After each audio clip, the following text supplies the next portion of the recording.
Hari ini kita akan mendengarkan satu kesaksian ya, apa yang kita sudah tahu, satu kejadian yang terjadi dalam kehidupan anak dari pendeta Ronald Daniel.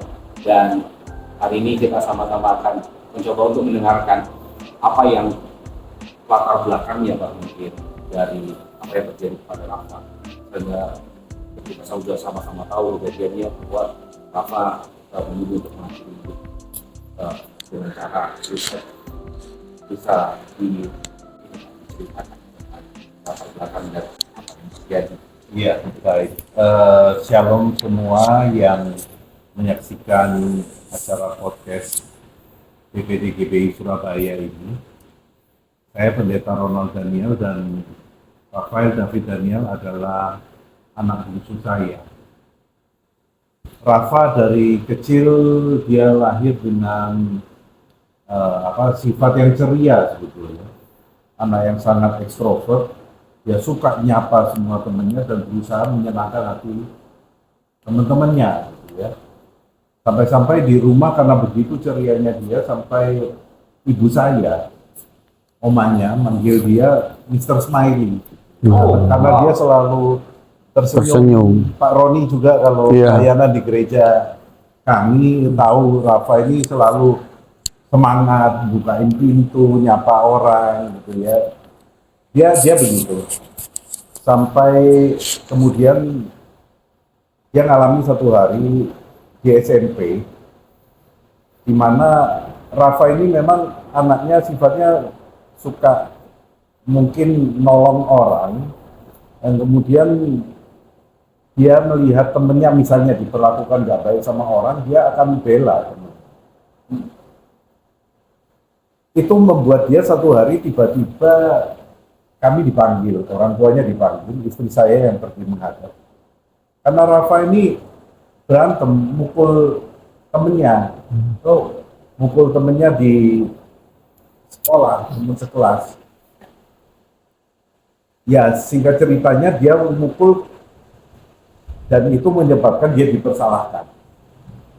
Tetapi dia ini kemudian cerita bahwa dia ini diolok-olok, dia ini dihinalah gitu ya sama teman-temannya, bahkan apa yang dilakukan itu kelewatan menurut dia dan dia memukul dan tapi dia dipersalahkan dan kemudian diberi hukuman oleh sekolah karena dia mukul. Ya, Rafa sempat kemudian cerita bahwa dia merasa diperlakukan gaji sama sekolah karena sebetulnya dia bilang pakai bahasa Jawa, yang garai itu kenapa kok yang dihukum aku. Dan lagi cerita dari anak-anak yang dijadikan saksi sama si anak yang membuli itu banyak bohongnya, dia dengar meskipun ditaruh di ruang sebelah. Tapi ya udah, kita kan ya saya hamba Tuhan, saya dan istri menasihati, ya jangan mukul, itu ya udahlah, diterimalah hukuman itu. Kami kira persoalan itu selesai yang dari situ.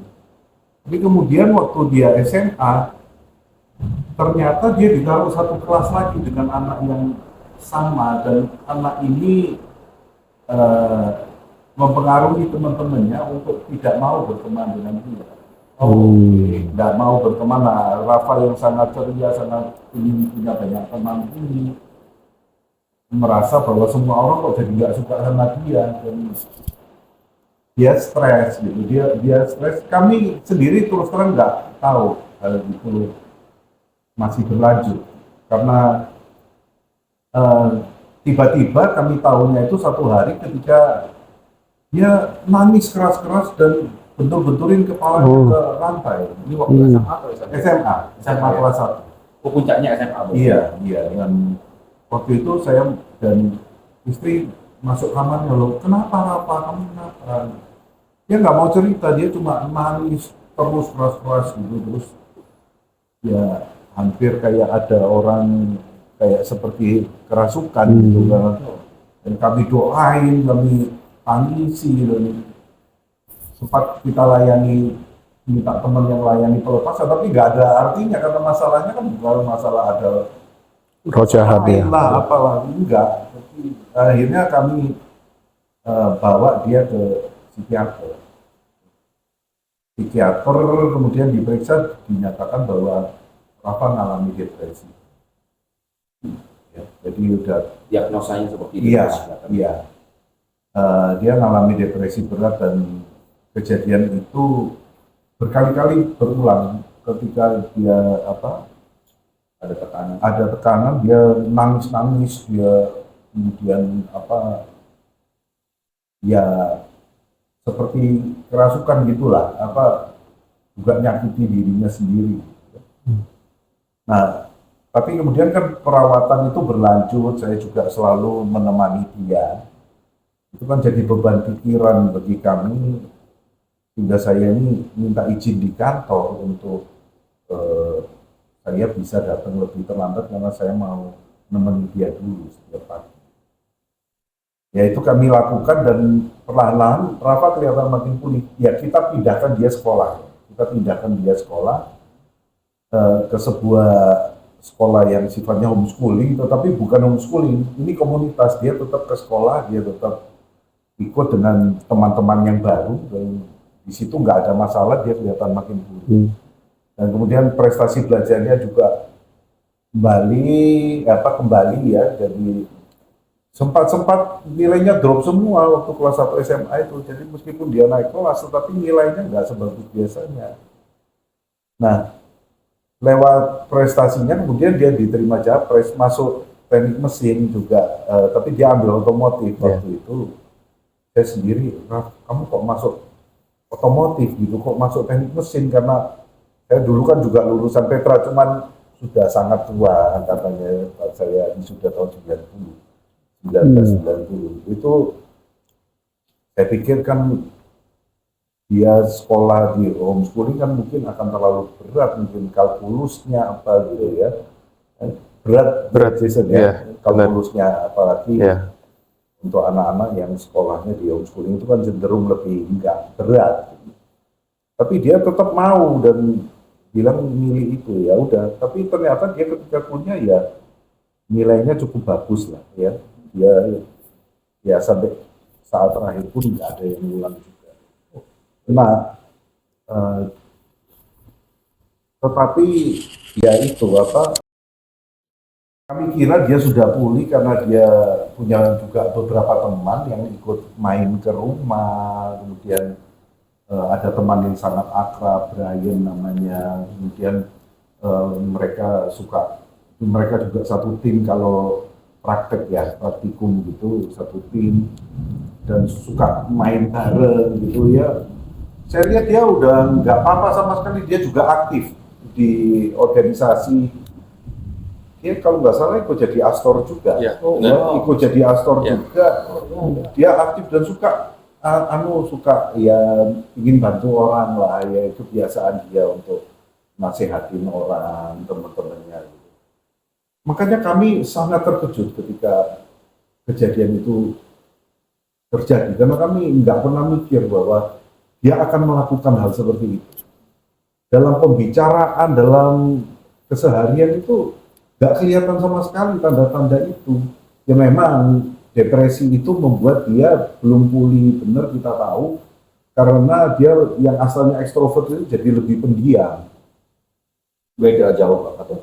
Ya dia sudah agak pulih ya, tetapi karena dia punya cukup banyak teman, dia cuman jadi lebih pendiam gitu dan kadang-kadang menyendiri. Itu yang membuat kami lihat masih belum pulih sebenarnya, tapi melihat aktivitasnya di kampus, kami merasa yakin, ini sudah makin oke.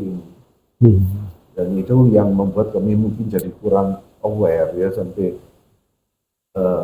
ya terus terang itu salah satu hal yang agak saya sesali, bahwa saya mengira dia sudah baik-baik saja. Tiba-tiba kejadian itu terjadi, padahal malam harinya kita masih ngobrol. Kita kan ada mesbah keluarga tiap malam dan yang ngobrol kayak biasa aja, dia cerita-cerita sama maminya, sama cecenya, dan kemudian Doa juga kita sempat lagi doain kokonya yang sulung, yang waktu itu dari tempat kerja yang lain dia pindah ke tempat kerja yang baru, dan besoknya itu hari pertama tanggal 1 Oktober itu hari pertama dia masuk di tempat kerja yang baru. Malam itu kita berdoa bareng, kita tumpang tangan rame-rame, termasuk Rafa, dan sikapnya ya biasa aja gitu. Nggak ada masalah. Nggak ada sama sekali. Kemudian dia berangkat pagi, saya yang bangunin dia. Raf, ada kuliah ya, setengah 8. Oh iya, ya biasa aja dia bangun, kemudian ya mandi, berangkat, itu dia pamit juga biasa-biasa aja. Nyapa saya, maminya, nyapa omanya. Ya tiba-tiba siang itu saya dapat kabar hal seperti itu terjadi. Saya benar-benar shock lah ya, dia benar-benar kaget. Kejadian itu sampai saya rasanya udah nggak bisa mikir, jujur aja, kenapa hal ini terjadi. Ya itulah yang kami alami ya. Tapi kemudian ya saya merasa bahwa ketika saya dapat kabar itu hati saya benar-benar hancur dan saya nggak bisa mikir. Badan saya terasa panas, perut saya nggak enak banget. Hari itu kan memang saya juga minta izin di kantor karena HMP saya kumat. HMP itu sakit di lumbar tulang belakang.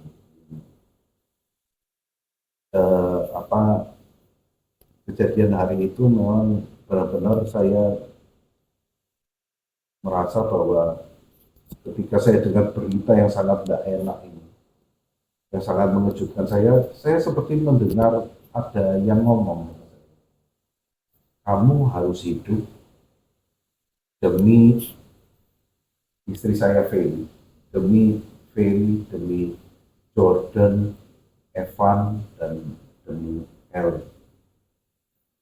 Ya itu yang kemudian membuat saya kontrol diri saya.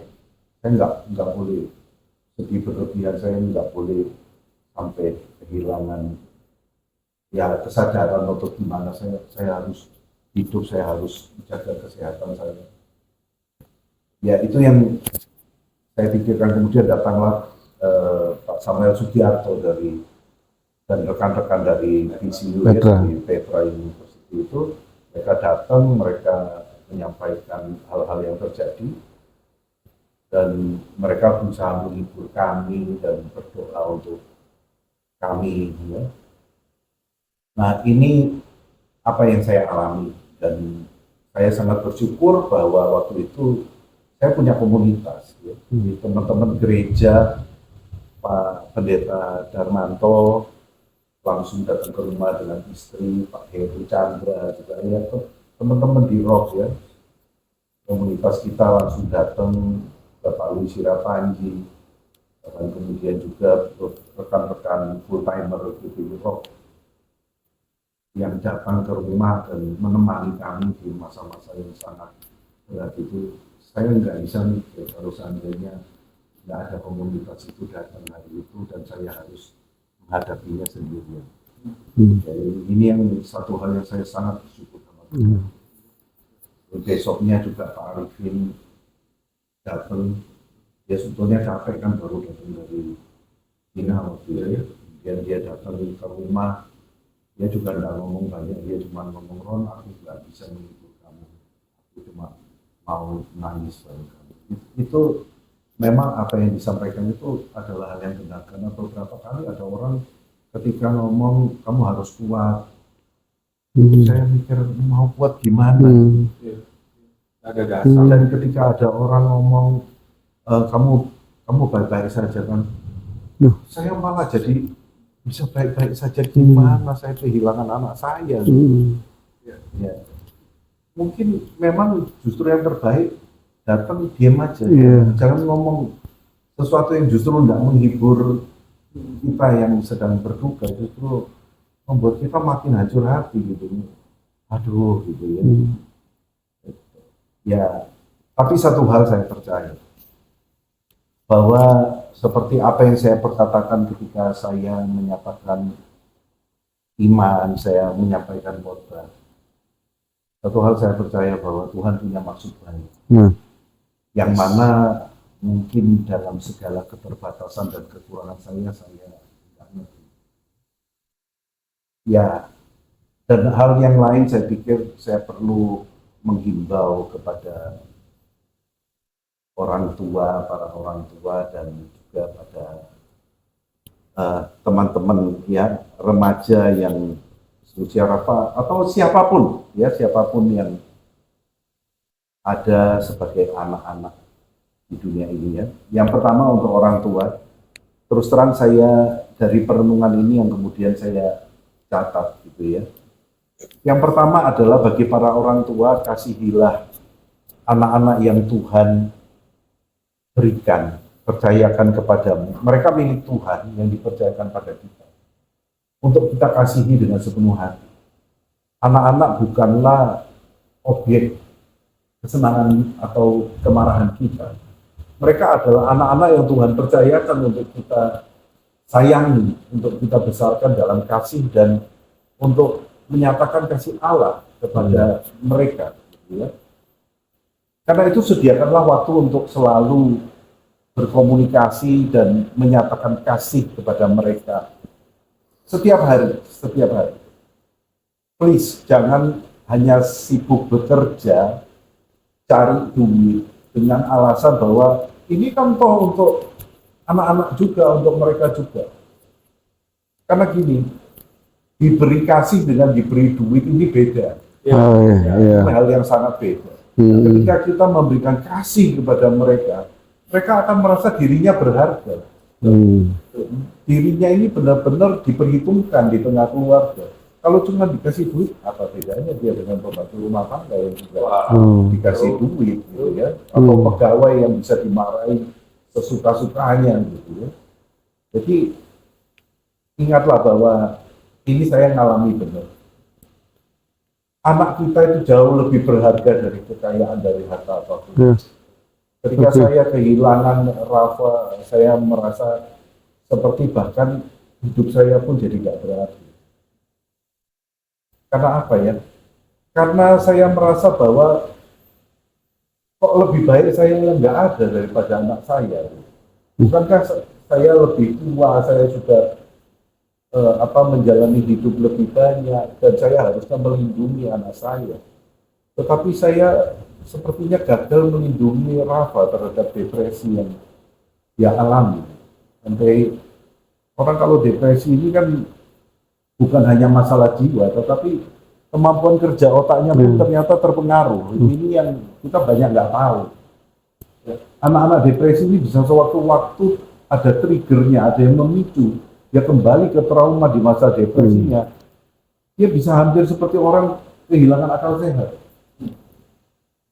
Ya, apa yang Rafa alami ketika dia depresi dan membetul-betulkan kepala, seperti orang kerasukan dan sebagainya, itu kan menunjukkan bagaimana penguasaan dirinya hilang. Itu bukan karena dia maunya begitu, tetapi karena memang pakai istilah ilmiah ya, jadi amigdalanya memproses kesedihan dan kemudian dia ini nggak dapat serotonin yang cukup. Dia kemudian jadi sedih berlebihan dan sedih berlebihan ini biasanya kan prefrontal cortex yang ngingetin gitu. Tapi anak-anak yang depresi itu memang kehilangan itu. Dan itulah yang terjadi kemudian dia melakukan tindakan di luar akal sehatnya. Ya. Jadi tunjukkan kepedulian kepada anak-anak kita dan didiklah anak-anak kita untuk mengasihi orang lain. Binalah mereka untuk suka membangun orang lain yang lemah, menemani teman-teman yang kesepian dan membangkitkan semangat temannya yang mungkin sedang patah hati. Kita malah harus membina anak-anak kita ini supaya punya kepedulian. Ya, ada teman yang kemudian cerita bagaimana teman dari anaknya, yang juga dulu teman semasa SD dengan Rafa, itu bercerita bahwa mereka sebetulnya ketemu di lift dengan Rafa dan lihat bagaimana dia begitu stres, begitu sedih. Tetapi tidak ada yang berusaha untuk tanya, sekedar tanya, kamu kenapa? Dan kemudian menunjukkan kepedulian, mungkin cari teman yang lain yang mungkin bisa mencegah itu. Kepedulian kita bisa menyelamatkan nyawa sebenarnya. Nah, dengan orang tua yang membiasakan untuk peduli dan mengajar mendidik anaknya untuk demikian, kita mungkin akan menciptakan anak-anak yang akan menyelamatkan banyak nyawa orang lain lewat kepedulian, gitu ya. Jadi semoga anak-anak kita bisa menjadi anak-anak yang menyemangati orang lain dan membangun orang lain jadi positif dan bukan justru membiarkan teman-temannya patah hati. Selanjutnya bangunlah home, sebuah rumah yang sejati, yang penuh kasih, yang hangat bagi anak-anak kita. Agar mereka benar-benar mengerti bahwa mereka ini disayangi, mereka dikasihi, dan rumah itu adalah sebuah tempat yang aman buat mereka. Sehingga kalau mereka ngadepi masalah, mereka selalu ingat untuk pulang, rindu untuk pulang. Bukan malah cari tempat lain, tapi rumahlah tempat dia. Itu sebabnya saya waktu dengar berita itu yang saya pertama kali katakan saya, Rafa, kenapa kamu nggak pulang? Kenapa kamu nggak pulang? Bukankah rumah kamu tahu adalah tempat yang aman? Kemudian janganlah beri tekanan yang memaksa anak-anak kita untuk mengorbankan kebahagiaan masa kecil. Mungkin kita berpikir tekanan itu akan membuat anak kita lebih tangguh, ya itu ada benarnya. Tetapi tekanan ini harus ditakar, anak kita mampunya terima seberapa. Jangan beri yang berlebihan, karena itu beban yang terlalu berat akan membuat mereka justru rapuh. Ya kita lihat aja ya, anak-anak mungkin kelihatannya karena dikerasin gitu, kemudian mereka sukses. Katakan mereka melewati fase itu dan sukses dalam hidupnya, bahkan jadi orang yang berhasil lah, orang yang sukses dalam pekerjaan, sukses dalam berbagai hal. Tapi kemudian kelihatan rapuhnya ketika mereka ngadepin masalah, mereka menanggapi dengan emosi yang berlebihan. Mereka mau menunjukkan kekuasaan. Ini kan akibat juga orang tua yang mungkin suka menekan anaknya, akhirnya dia juga menekan orang lain seperti itu. Emosinya nggak terkendali, ya kejadian baru-baru ini yang terjadi juga kan kita melihat bagaimana patut disayangkan bahwa sudah jadi nasi udah jadi bubur seperti sekarang baru orangnya menyesal kan. Dan maaf saya tidak setuju dengan kebanyakan orang yang salah mudi. Kita harusnya punya kasih. Kita lihat bahwa dia pun mungkin korban dari masa lalu. Jangan cuma kita cuma mau menghakimi orang berdasarkan apa yang terjadi sekarang, karena kita harusnya bisa mengerti bahwa di masa lalunya dia juga punya beban-beban yang membuat dia melakukan hal seperti itu. Termasuk ketika ya anak-anak yang mungkin membuli Rafa di masa SMK SMA. Mungkin mereka punya masalah, itu sebabnya saya memilih untuk mengampuni mereka. Wow. Ya, dan bukan ini gara-gara mereka, enggak. Cukup selesai sampai di sini saja, kita selamatkan mereka dari hal-hal yang buruk yang mungkin akan mereka alami. Jadi buat saya pengampunan dan kasih itu jauh lebih penting daripada segala pembalasan, karena pembalasan akan membuat kejahatan terus menjadi-jadi. Sedangkan kalau kita mengasihi, mengampuni, kita stop kejahatan. Hanya kasih yang bisa menghentikan kejahatan. Dan jangan biasakan untuk menyelesaikan persoalan dengan kemarahan, kebencian, apalagi kekerasan. Ya. Karena hal ini akan diduplikasi oleh anak-anak kita. Mereka akan melakukan hal yang sama pada orang lain yang mereka anggap lebih lemah, yang nggak mampu melawan mereka. Dan pikirkan baik-baik bahwa mengolok-olok anak kita ketika mereka mendapat nilai jelek atau ketika prestasinya turun atau ada hal yang mereka nggak mampu lakukan, ini akan membuat mereka juga akan suka menghina dan memandang rendah orang lain yang dianggap kurang dibandingkan diri mereka. Atau dengan kata lain, kita sedang menciptakan pembuli-pembuli yang baru, ya, menciptakan pembuli-pembuli yang kemudian akan mengisi dunia ini dengan hal-hal yang negatif, gitu ya. Atau mereka justru akan menjadi anak-anak yang bersikap iri hati kepada temannya yang berprestasi atau punya kelebihan dari dirinya, dan kemudian mengolok-olok teman-teman ini karena dianggap ini representasi dari orang tua yang suka mengolok-olok mereka. Jadi mereka kemudian menyampaikan kemarahan itu kepada teman yang, wah ini gara-gara orang ini aku dianggap kurang mampu, aku dapat nilai jelek gara-gara ada teman yang pintar ini. Bisa jadi karena ini itu mereka mengolok-olok temannya. Gitu ya. Dan perhatikan ketika anak kita mengalami perubahan karakter. Kalau mereka kelihatan begitu sedih atau murung, ayo para orang tua kita berikan waktu lebih dan perhatian kepada mereka. Ya. Dan ceritakanlah kebaikan-kebaikan Tuhan atas hidup kita, apa yang kita alami, pertolongan Tuhan dan sebagainya. Supaya anak-anak kita boleh dapat benih-benih iman dalam hidup. Ya. Mereka melihat orang tua saya ditolong, Tuhan itu baik. Mereka akan mengimani itu, dan itu jadi pegangan yang paling pokok dalam kehidupan kita. Ya. Yang terakhir untuk para orang tua, kalau anak kita mengalami depresi atau stres yang berlebihan, jangan segan-segan bawa mereka ke psikiater. Psikiater itu bukan hanya untuk menangani anak-anak yang sakit jiwa atau gila. Psikiater itu akan sangat membantu kita. Ini terbukti ketika Rafa ditangani psikiater, bagaimana dia mengalami pemulihan, mengalami pertolongan yang sangat berarti dalam hidupnya. Dan pesan yang tidak kalah penting adalah untuk anak-anak. Ya.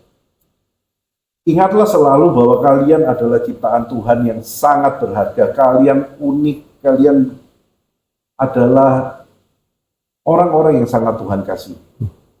Kau berharga bukan karena penilaian orang lain, tetapi karena Allah menciptakan kalian dalam kasih-Nya. Dan ini membuat kalian sangat berharga. Jika ada orang di sekitarmu tidak menghargai semua kebaikan, itu hanya karena engkau belum bertemu dengan orang-orang yang bisa melihat dan menghargai kebaikan. Sabarlah, nantikanlah akan ada waktunya engkau bertemu dengan teman-teman yang menghargai, memuji engkau. Dan habiskanlah waktumu lebih banyak sama mereka. Karena itu akan membuat hidupmu jauh lebih bahagia, sebagaimana yang seharusnya. Ya.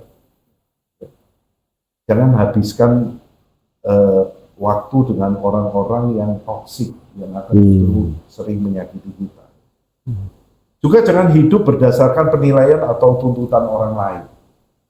Hiduplah dengan melakukan yang terbaik yang kamu bisa lakukan. Kamu tidak harus menjadi yang paling hebat, enggak. Ya. Tetapi kamu perlu menjadi versi yang terbaik dari diri. Jadi jangan ukur dengan bandingan orang lain, karena kalau dengan bandingan dengan orang lain akan selalu ada yang terlalu hebat, terlalu tinggi untuk kita capai. Jadilah versi yang terbaik dari diri kita sendiri. Nggak perlu memang betul, Jason. Nggak perlu IP sampai 3,8, 3,9. Karena ini jurusan yang berbeda, nilainya betul. Yang berbeda. Ya. Kalau memang nilai yang biasa untuk 3,8 ya, dan kamu mampu ya, why not? Tapi kalau itu jadi sesuatu yang terlalu membebani dirimu, ya jangan biarkan itu merenggut seluruh masa mudamu yang juga perlu kebahagiaan. Amin. Yeah.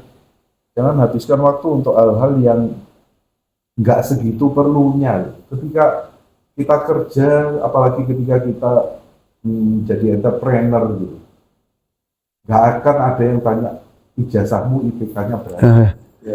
Iya. Benar. Jadi bagaimana kita mampu kerja dan mengoptimalkan kemampuan kita. Gitu ya. Dan kita tidak perlu jadi orang yang selalu menyenangkan hati semua orang, karena hal itu memang nggak mungkin.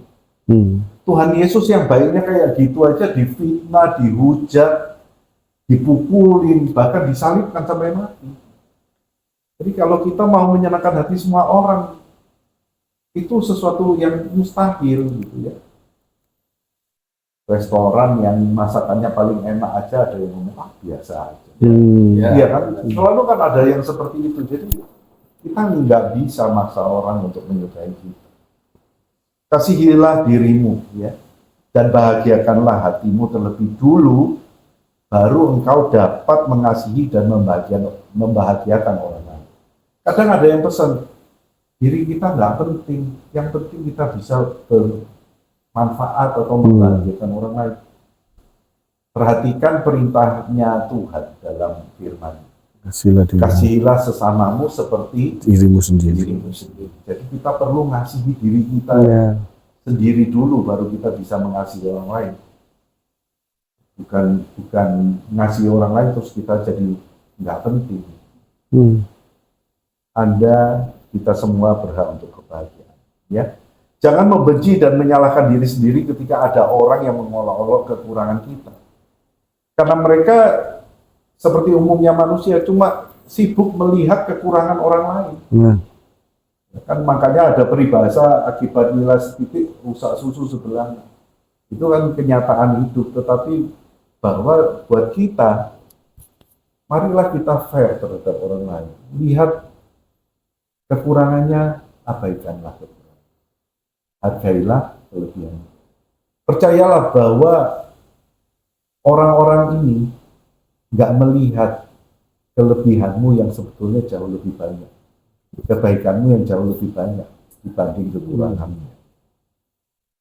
Kita juga nggak perlu bersusah payah kalau ada orang yang tidak suka pada kita ya, jangan susah hati karena itu. Pusatkanlah perhatian kepada orang-orang yang menyukai dan menghargai kita. Jangan membuang kebahagiaan kita dan energi kita untuk menyukakan hati orang-orang yang memang nggak menyukai kita. Sekali lagi karena Yesus saja ada orang yang nggak suka. Kita lihat juga bagaimana nabi-nabi yang begitu baik, Yeremia, malah hidupnya banyak penderitaan. Jangan habiskan waktu untuk menyenangkan hati semua orang. Nikmatilah hidupmu dan mengucap syukurlah, karena yang paling tahu engkau anak baik atau enggak itu dirimu sendiri. Iya kan? Jangan hidup berdasarkan nilai orang lain. Jangan biarkan kesedihan menguasai hatimu karena engkau merasa, aku kok nggak dicintai. Karena apa? Ketahuilah bahwa orang tua kita, dan terutama Tuhan, sangat mengasihi kita.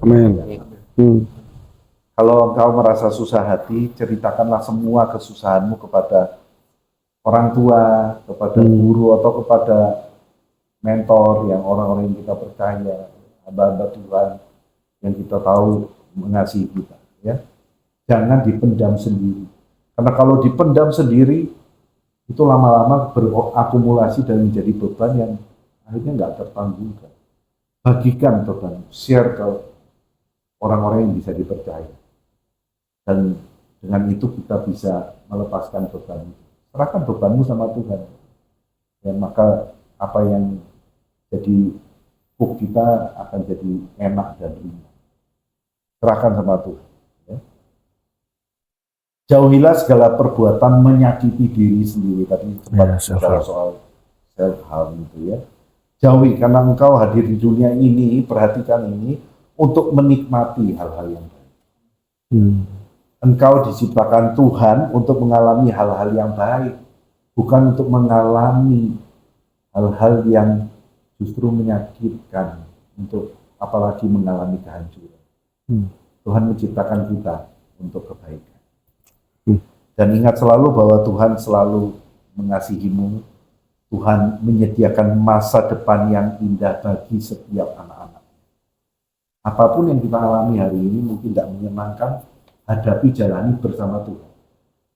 Kalau kita jalani sendiri kita nggak mampu, tapi bersama Tuhan, bersama Roh Kudus, kita punya kekuatan ekstra. Ini juga yang saya lakukan ketika saya mengalami. Saya tahu saya nggak kuat menghadapi ini. Karena itu saya mengandalkan Tuhan dalam menjalani masa-masa duka tiap pagi saya berdoa sama Tuhan, Tuhan, saya manggil Bapa, berikan aku kekuatan, hiburkan hatiku, karena kalau mengandalkan diriku sendiri aku enggak. Saya yang sudah hampir 60 tahun ini aja berdoa seperti anak kecil terhadap Allah Bapa. Bapa hiburkan dan kuatkan. Kenapa ini bisa jadi demikian? Karena sejak saya muda saya begitu. Sejak saya muda saya memelihara selalu bergantung, berserah dan mengandalkan Tuhan. Ketika ada orang-orang fitnah saya, ada orang-orang berkata nggak baik tentang saya tahu, Papa saya selalu tahu. Dia ngerti hati saya, dia ngerti bagaimana saya hidup di hadapan dia. Jadi yang paling penting adalah makanan bersama Tuhan. Percayakan semua. Percayalah bahwa dengan demikian kita akan menjalani kehidupan yang jauh lebih baik, jauh lebih berpengharapannya. Jadi ayo bersama kita bangun kehidupan yang lebih baik di tengah keluarga, di rumah kita, supaya dunia ini boleh jadi dunia yang lebih baik. Amin. Dimulai dari ya. Terima kasih banyak Pak Ronald.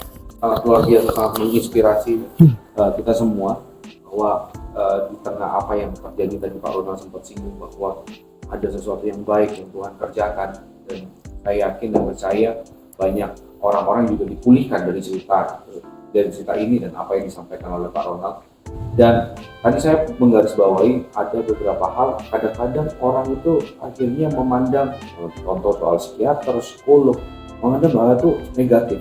Nah ini kesalahan, kalau saya bilang ya, kesalahan doktrin itu berakibat kepada kesalahan cara kita menjalani hidup. Oleh sebab itu jangan sampai kita salah doktrin, dan maka dari itu kita hadirkan ketua bidang teologi pengajaran.